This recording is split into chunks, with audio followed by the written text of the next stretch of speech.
pada acara Great Lecture. Dengan hormat, dipersilakan waktu dan tempat.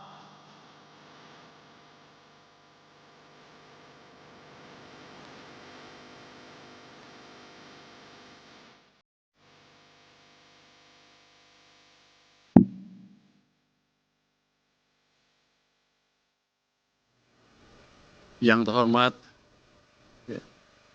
Bapak Menteri Koperasi, Bapak PLT Ketua Dewan Komisioner LPS, anggota BPK RI, Wakil Menteri PKP,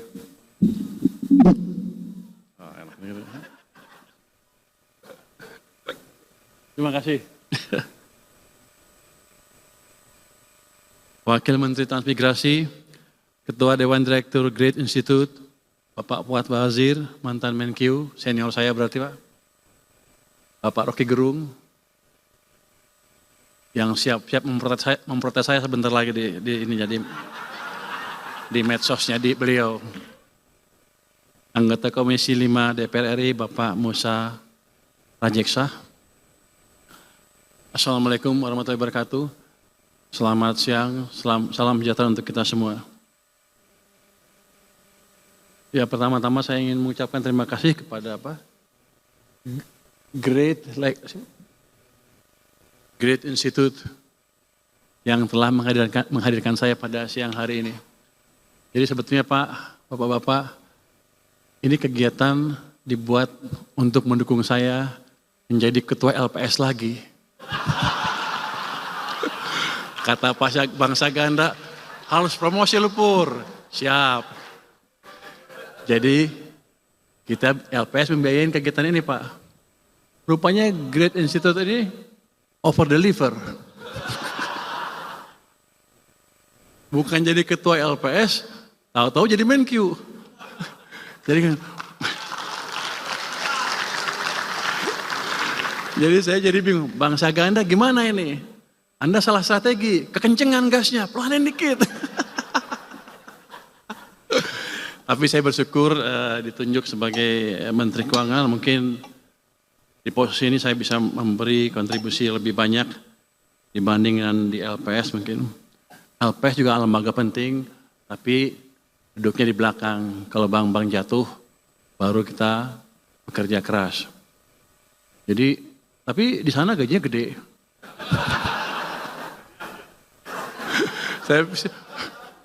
Saya menikmati betul kerja di LPS, 5 tahun, gaji gede, nggak ada bank gede yang bangkrut.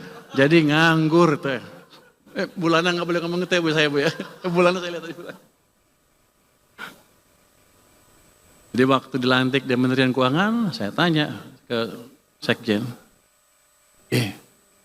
gaji di sini berapa? Sekian, waduh turun Bu. Jadi gengsinya lebih tinggi tapi sepertinya gajinya lebih kecil.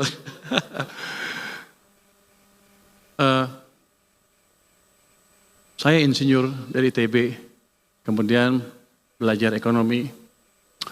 Kalau insinyur ITB, orang-orang ITB bilang, lu insinyur yang tersesat katanya. Tapi kalau ekonom bilang apa? Kamu ekonom yang kembali ke jalan yang benar katanya. Jadi dua-duanya berguna lah. Ini udah waktunya 1 jam. Kita mau lihat transformasi ekonomi menuju pertumbuhan ekonomi 8%. Sebetulnya saya nggak terlalu siap karena kesana sini dalam beberapa hari terakhir ini. Jadi ini nggak tahu. Mudah-mudahan masih pas gitu. Tapi ini nggak apa-apa kalau nggak pas. Itu memberikan ruang bagi Pak Rocky Gerung untuk kritik saya habis-habisan nanti. Oke, next. Kita lihat gimana sih kita ke arah sananya. Ini kita melihat tren pertumbuhan ekonomi Indonesia dalam jangka panjang. Itu sebelum krisis 97-98 mungkin rata-ratanya di atas 6, di sekitar 6,5% sampai 6,7%. Tapi setelah krisis 98 kita nggak bisa lari dari 5% terlalu tinggi. Kenapa? Apakah karena kita potensi pertumbuhannya tiba-tiba hilang atau karena kesalahan kebijakan? Next. Padahal kita tahu untuk menjadi negara maju, di mana suatu negara keluar dari apa yang disebut middle income trap, suatu negara perlu tumbuh double digit selama lebih dari 10 tahun, hampir rata-rata. Jadi kalau kita menerima nasib dengan tumbuh 5% aja, udah bagus tuh, udah bagus. Ya kita dikutuk akan tetap berada di middle income trap seperti ini, seperti sekarang. Ya kalau lagi senang maju ini, kalau agak susah dikit, misalnya lagi down ekonominya, makin susah lagi. Jadi kita nggak akan pernah bisa makmur kalau begitu caranya. Jadi ketika Pak Prabowo bilang kita akan menciptakan pertumbuhan ekonomi 8%, saya senang juga, bagus nih, kita kejar. Nggak gampang, tapi mungkin. Next. Ini kita lihat, saya sebutkan tadi, negara-negara yang mengalami pertumbuhan, yang menjadi negara maju, itu Jepang. Kalau Jepang kan kita tahu sekarang pertumbuhannya rendah sekali, 0,1. Tapi kita lihat di tahun 60-an, tumbuhnya itu double digit. Dalam waktu yang cukup panjang. Selamat datang Pak Misbakun. Pak Misbakun bos saya, sebentar lagi saya menghadap dia di sore hari ini. Jadi saya harus sambut beliau. Yang di sebelah kanan, Korea Selatan sama juga. Double digit selama puluhan tahun. Contoh yang lain, Cina sama juga. Double digit selama 10 tahun lebih. Makanya Cina sekarang sudah mau menyaingi atau menyusul Amerika Serikat. Next. Jadi kalau kita mau menjadi negara maju, kita harus berani menuju menciptakan pertumbuhan ekonomi yang lebih tinggi. Dan senjata kita cukup besar. Kan orang sering bilang, oh globalnya rusak. Nggak apa-apa kalau kata saya.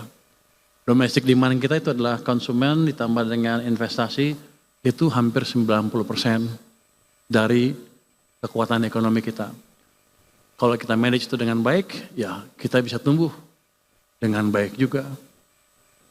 Cuman sayangnya, orang-orang kita sering lupa, domestic demand-nya diganggu oleh kebijakan kita sendiri, sehingga ekonominya nggak bisa lari. Next.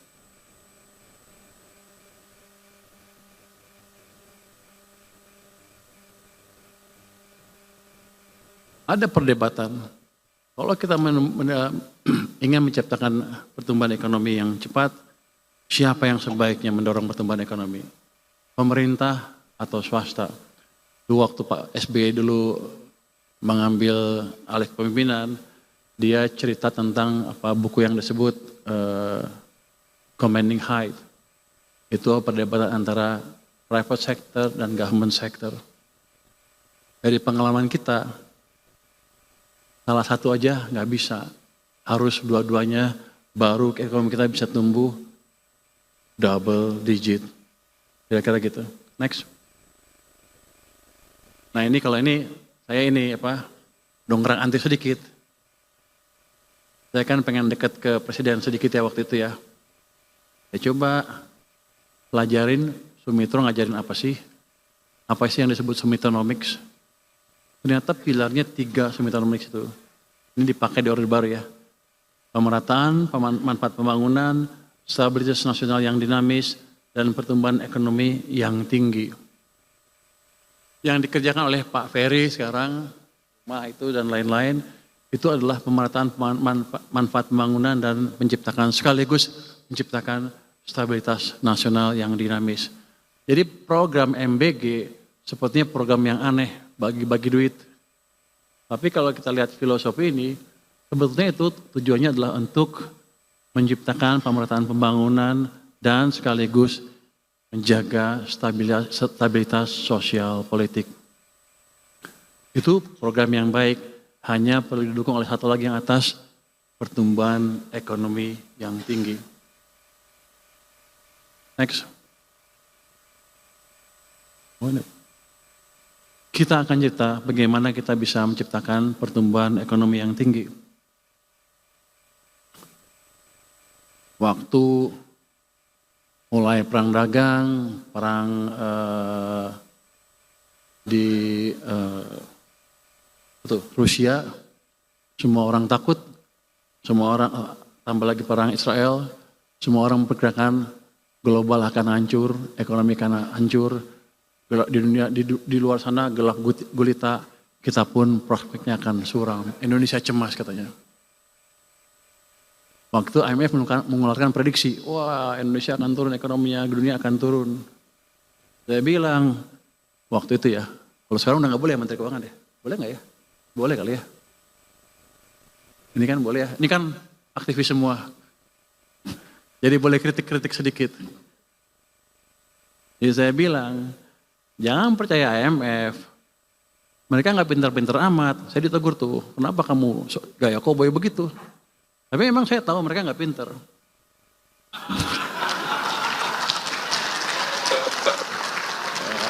Ini nggak ada wartawan. Yang itu off the record ya. Terbukti, dalam sebulan kemudian dia rubah lagi pertumbuhan global tadi diturunkan ke 2,8%. Berapa bulan kemudian dinaikin lagi ke 3%.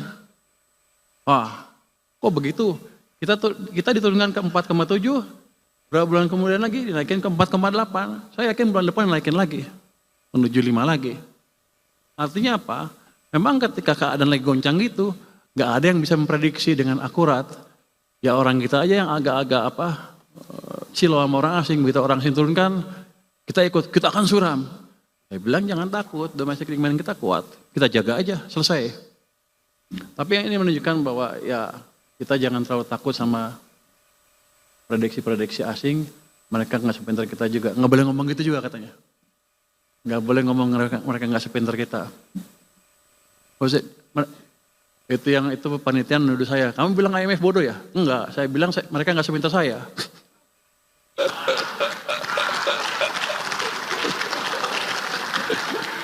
Ini nggak ada wartawan kan ya? Next. Nah untuk melihat gimana sih caranya menciptakan pertumbuhan ekonomi.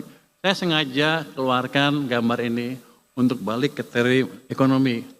Ini berdasarkan paper by Milton Friedman yang mempelajari The Great Depression, juga Bayer Meranikan yang mempelajari itu, beberapa paper dan sebagainya. Kira-kira bunyinya gini.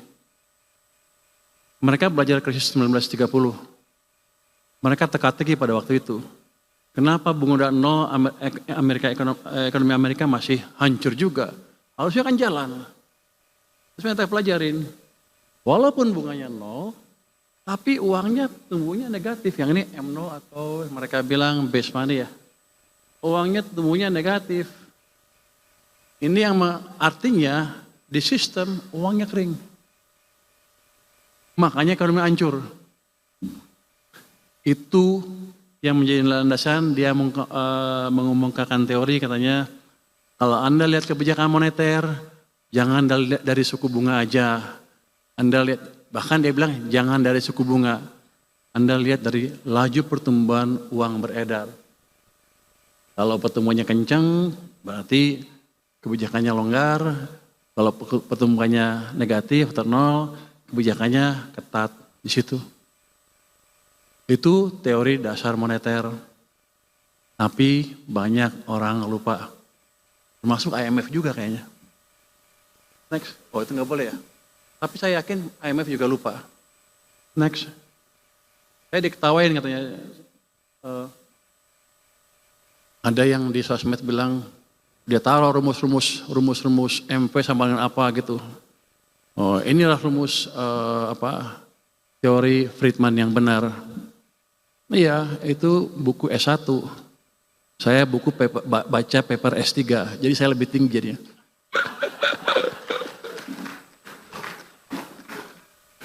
Ini menterinya banyak bercanda ya, biar aja lah. Gimana? Di perekonomian Indonesia. Ini nggak ada pinter ya. Sama. Uang amat berpengaruh kepada kinerja ekonomi kita. Saya tunjukin yang gampang-gampang aja ya.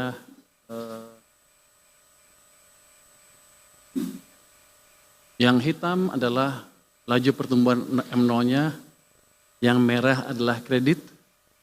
Anda lihat dari 96 sampai 2014 yang hitam levelnya antara sekian. Yang hitam di sini levelnya cukup tinggi. Tahun 2014 dia jatuh ke sini. Kredit juga pertumbuhannya melambat dari double digit menjadi 7% single digit.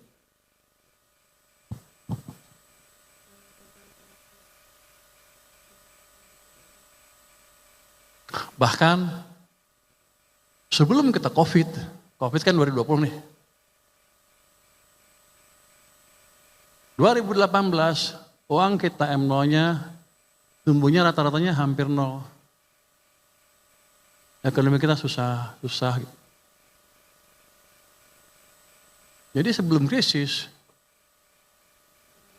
memang kita mode pertumbuhannya kalau saya bilang waktu itu, we are in a self-destruct mode. Merusak diri sendiri. Cuman waktu saya di mana ya? Saya di maritim, waktu itu saya nggak monitor ini. Di maritim saya asik mancing aja ngeliatin ini. Tapi tahun 2020, saya dipanggil ke sana suruh bantu ke istana ya. Di sini posisi uang waktu itu, di bulan Februari Maret ya. Ini minus 15%. Hampir kita hancur. Betul-betul dikeringkan uang. Kita paksa naikin. Kita di maritim mana bisa maksa. Ini nggak ada BI kan ya? Nggak ada ya. Maaf kalau ini. Kita paksa dari istana supaya uang masuk ke sana. Ini masih nggak cukup. Di sini kita paksa fiskal, gelontorin uang seperti yang saya lakukan kemarin. Hari ini efektif. Gelontorkan uang kamu jangan taruh di bank sentral, taruh di sistem ekonomi. Akibatnya ekonomi pertumbuhannya seperti ini, kredit tumbuh lagi, kita recover. Tapi habis itu, jadi saya mau ngeritik Pak Rocky Gerung sedikit. Dia suka ngeledekin Jokowi nggak ngapa-ngapain. Ini Pak,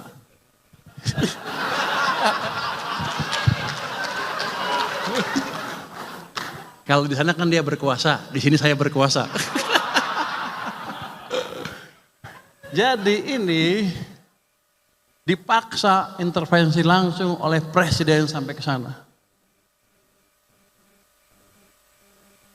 Jadi Presiden Jokowi itu berjasa buat kita, walaupun di sampingnya ada saya sih. Tapi setelah itu, nggak lama setelah itu, diturunkan lagi seperti ini. Seret. Ini yang Anda rasakan berapa tahun 2003-2004, pertengahan sampai akhir itu, ekonomi susah lagi. Keluarlah Indonesia suram dan lain-lain. Bukan dari politik, tapi dari ekonomi yang dibunuh penyebab utamanya. Jadi Pak Rocky mungkin sedikit belajar ekonomi lagi Pak. Gue seneng bisa ngadek dia di sini. Soalnya Pak Rocky setiap itu saya lihat tuh pidato Anda itu menarik sekali, jadi saya ikutin ahli filsafat. Mumpung bisa kritik, saya kritik di sini. Kemarin sampai April sudah membaik, makanya saya bilang ekonomi bagus, nggak usah takut. Tapi habis itu dibunuh ke sini sampai ke sini. Jadi sedang dibunuh lagi ekonominya. Ketika ekonomi memburuk, banyak pemecatan pegawai kan pasti.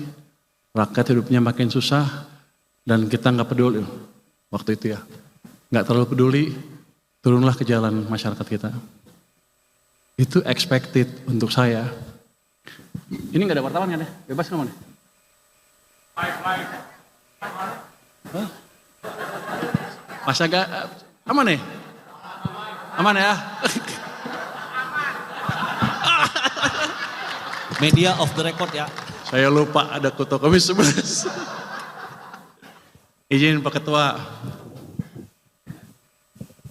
Jadi kita sedang dibunuh. Kalau ekonomi seperti saya ngelihatnya dia tuh ini jebakan ekonomi. Tinggal tunggu jatuhnya. Kalau nggak cepat-cepat diperbaiki.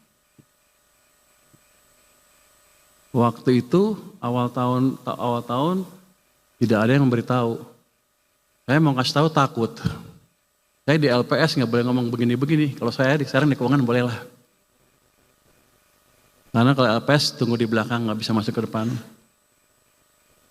Bulan Februari tahun ini, waktu itu Pak Jokowi masih sehat. Saya ke tempatnya Pak Jokowi. Pak Jokowi, ini ekonomi mau hancur bentar lagi. Itu posisinya di...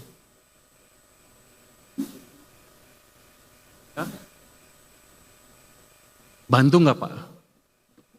Dan saya juga takut, saya nggak punya teman. Pak Jokowi udah pensiun kan. Pak Prabowo saya belum kenal waktu itu. Pak Jokowi bantu nggak? Dia bilang bantu.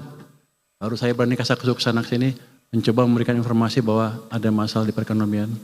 Tapi ini jatuhnya begini, kita nggak usah takut. Ini di bawah kendali kita 100%.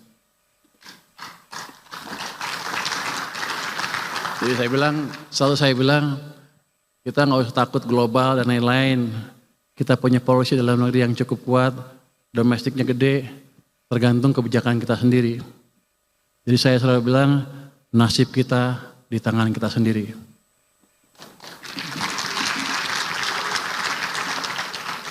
Ini kayak kampanye partai ya. Enggak, kira-kira begitu. Next. Nah sekarang kita lihat nih, kalau menuju 8, gimana sih caranya? Menuju 7 lah. Kita pelajaran nih, zaman Pak Jokowi, zaman Pak SBY, bangun infrastruktur sedikit kan, pertumbuhan ekonominya mendekati 5% rata-rata. Pertumbuhan kreditnya 21%. M0-nya 17%. Zaman Pak Jokowi ini kasihan, sepertinya dimusuhin. Begitu dia masuk, ini cuma berapa? Di bawah 10%. Ini rata-rata cuma 7%, bahkan ada yang sampai 0 sekian. Rata-rata itu karena kebantu atas ini. Di sepanjang ini dia di bawah. Jadi dia ekonomi direm. Dia bangun infrastruktur sebanyak apapun, hanya menggerakkan government sektor. Private sektornya lambat atau berhenti. Makanya tumbuhnya hanya di bawah 5%.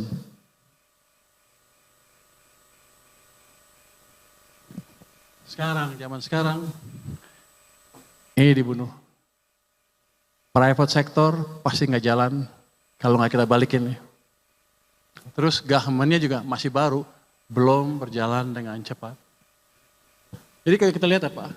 Sebelah sana mesinnya mesin swasta, 90% dari ekonomi. Sebelah sana mesinnya mesin pemerintah yang 10% dari ekonomi. Dalam 20 tahun terakhir ini, mesin ekonomi kita pincang. Satu jalan sana swasta, di sini satu jalan hanya pemerintah. Swasta 6, pemerintah 5. Gimana kalau dua-duanya dijalankan? Base-nya kan 6 kalau swasta. 6 tambah sekian. Jadi 6,5%, 6 sampai 6,5%. Enggak susah-susah amat dalam waktu setahun 2 tahun.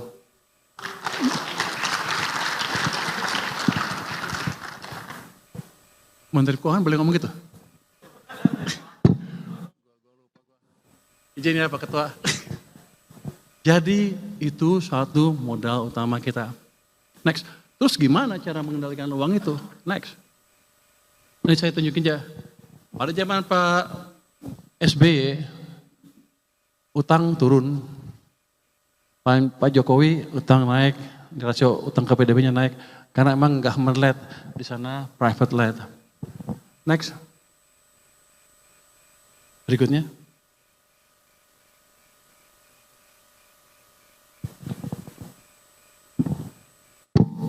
Ini gak ada wartawan kan ya? Hah? Aman? Hah? Live? Waduh. Alah. Next. Ah, udah gak apa-apa. Next. Ya Pak Fahri ya? Next. Saya gak tahu saya nyinggung Pak Fahri gak? Pak Fahri dari UI soalnya.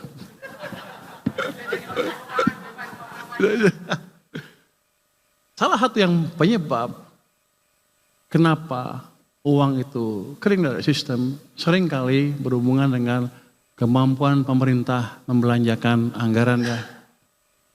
Pemerintah kan ngeluarin utang, tarik pajak, uangnya taruh di mana? Taruh di BI. Mereka pikir, oh aman, uang saya aman di sana, bagus. Tapi yang mereka lupa, ini kan ada sistem uangnya.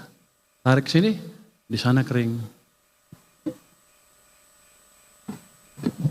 Ini saya tunjukin, ini uang pemerintah di Bank Sentral tuh naik turun, gede sekali, kadang-kadang sampai hampir 800 triliun. Tanpa mereka sadar karena mereka nggak monitor. Di tahun 2021 saya contohkan ya, waktu uang itu kering, kita paksa uangnya masuk ke sistem di sini. Di bulan Mei 2021, 300 triliun masuk ke sistem, itu yang memulihkan ekonomi. Dan ini manajemennya mungkin kalau untuk saya sih kurang efektif. Kenapa?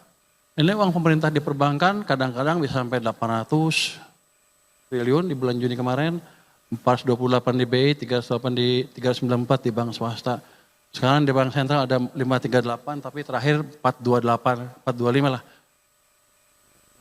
Kalau itu saya balikin ke sistem, maka ada pertambahan yang disebut M0 atau likuiditas tadi. Itu dosa satu. Next.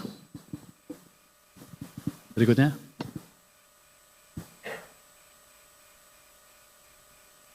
Oh balik sebentar. Anda perhatikan di sini.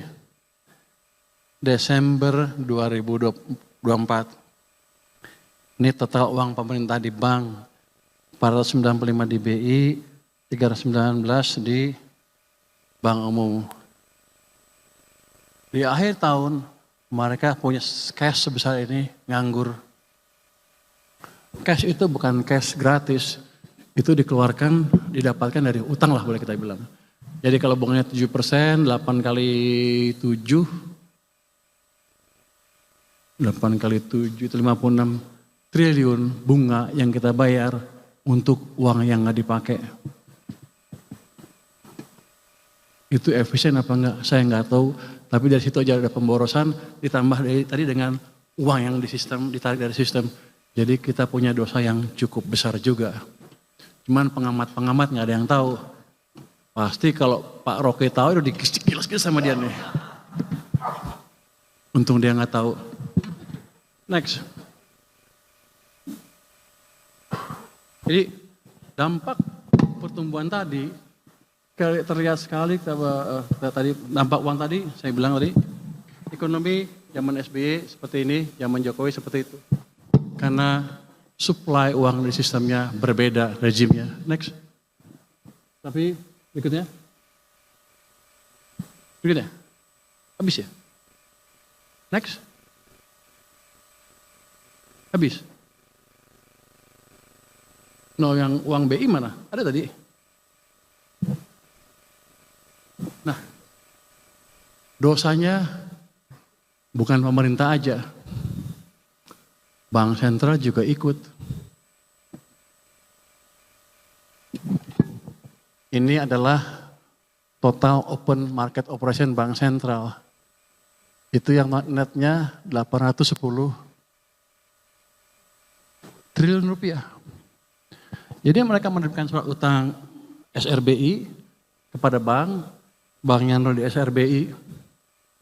Banyak itu, akibatnya apa? Yang di perbankan juga hilang kan uangnya, masuk sana semua. Jadi uang beredar di sistem perekonomian berkurang.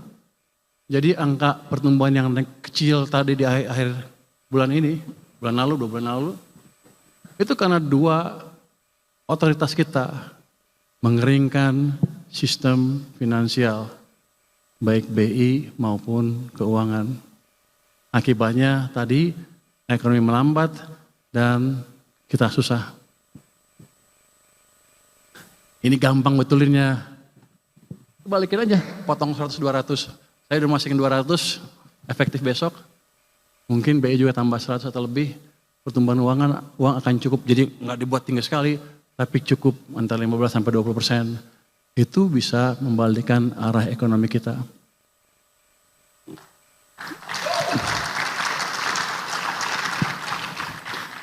Jadi teman-teman nggak usah takut, kita cukup punya pengetahuan untuk mengendalikan ekonomi. Nggak mungkin lagi kita seperti krisis 1998 lagi. Kita sudah mengalami beberapa krisis dan sudah teruji, dan pengetahuan ini kita pakai di 2008, 2015, 2020, 2021 kemarin. Sudah teruji. Jadi kita bisa berharap ekonomi kita ke depan akan lebih cerah lagi. Nanti kalau bisa perbaiki ya 6 sampai 6,5% bisalah kira-kira, atau bisa lebih cepat. Baru kita perbaiki engine-engine yang lain. Ini dulu, ini kan quick win. Sebulan 2 bulan udah kelihatan tuh. Swasta nanti akan mulai bergairah semuanya. Nanti kita cari engine-engine yang lain yang semakin mengefisienkan pergerakan ekonomi kita. Kalau ekonomi maju nanti industri juga biasanya industri juga maju tuh. Kalau industri maju, anak-anak ITB gampang kalau cari kerja. Jadi nggak ada lagi anak ITB yang kayak saya pindah ke ekonomi. Tapi nggak masalah. Jadi seperti itu. Jadi fondasi ke arah pertumbuhan lebih cepat bisa kita ciptakan dengan tidak terlalu sulit. Nanti kalau ke 8% baru kita gunakan effort yang lain. Misalnya restrukturisasi reformasi birokrasi, perbaikan iklim investasi dan lain-lain. Tapi ceteris paribus ini bisa diciptakan. Next. Berikutnya.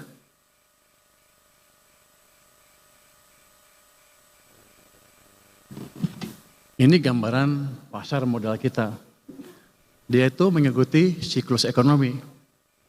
Ekonomi Indonesia tuh bisa 7 tahun ekspansi, tahun resesi, 7 tahun ekspansi, tahun resesi, bisa 10 atau lebih.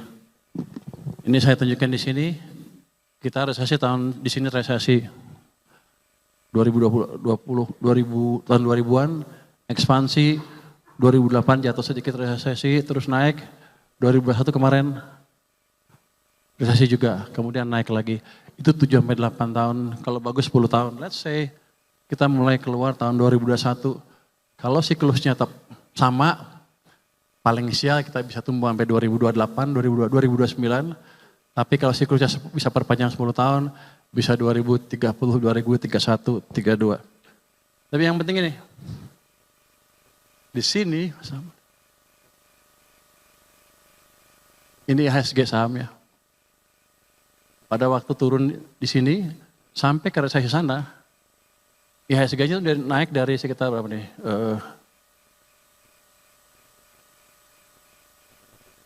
1.100 ke sekitar 5.000 lebih. Berlipat-lipat, 5 kali lebih. Itu juga akan sama nanti. Kalau sekarang seperti mustahil. Sekarang dibanding 10 tahun lalu naik 5 kali lipat. Tapi kemungkinan itu besar dan sudah terjadi. Dulu juga di sini di level 400-an kalau nggak salah. Pas ini diturun di 800, 900. Jadi kalau orang yang suka main saham, ya beli saham lah sekarang. Ya Pak Tito ya.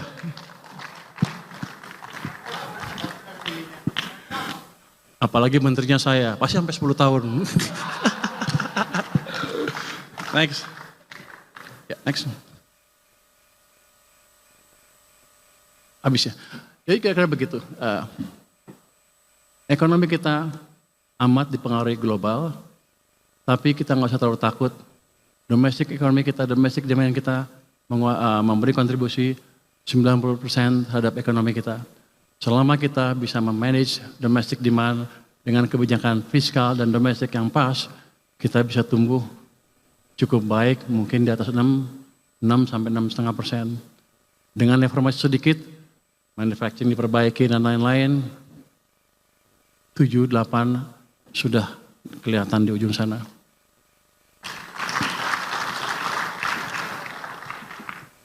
Terus Pak Menkyu mau ngapain lagi? Kalau cuman ngasih duit ke sistem, udah selesai. Berarti besok saya bisa pensiun. Tapi enggak seperti itu, masih ada banyak yang mesti diperbaiki. Seperti tadi, sebetulnya kan fungsi anggaran adalah menciptakan, antara lain menciptakan pertumbuhan ekonomi melalui program pembangunan kan. Banyak kementerian-kementerian yang penyerapannya lambat karena memang belum bisa atau masih baru. Menteri-menterinya dan pejabat-pejabatnya. Ya langkah saya ke depan ngapain? Saya pasti dalam jangka pendek, saya pastikan selain mindahin uang ke sana, saya pastikan penyerapan anggaran akan bisa lebih baik. Saya akan set up tim di kantor Menko Keuangan, Menteri Keuangan, lupa. Yang memonitor belanja masing-masing kementerian lembaga, dan kalau kementerian lembaganya nggak bisa, kita akan perbantukan orang kita ke sana supaya bisa lebih cepat menyerap anggaran, supaya dampak pembangunan terhadap ekonomi bisa terlihat lebih cepat.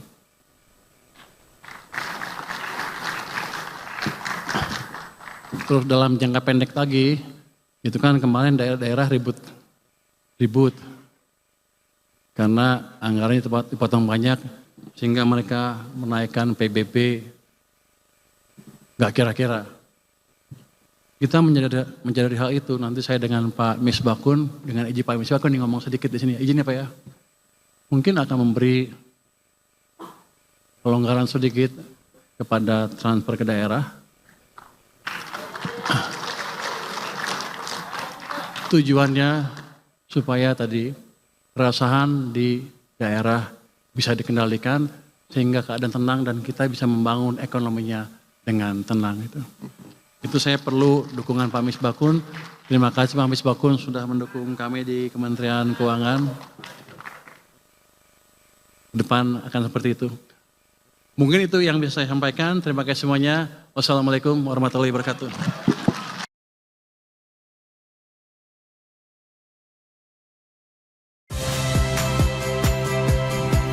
Saya Cynthia Rompas. Saksikan program-program Kompas TV melalui siaran digital, pay TV, dan media streaming lainnya. Kompas TV, independen, terpercaya.